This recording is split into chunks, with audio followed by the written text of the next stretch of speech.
அக்கா 1 கிலோ கடலை கொடுங்க. 1 கிலோ எப்படிப்பா ஒரு ஆளுக்கு பத்தும்?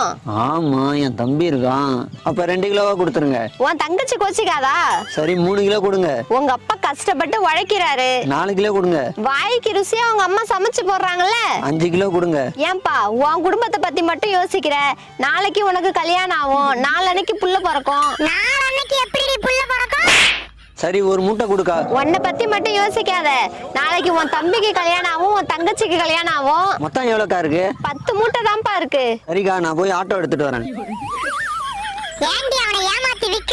இதெல்லாம் தொழில் ரகசியம்டி. இன்னைக்கு பாரு நிம்மதியா தூங்குவேன்.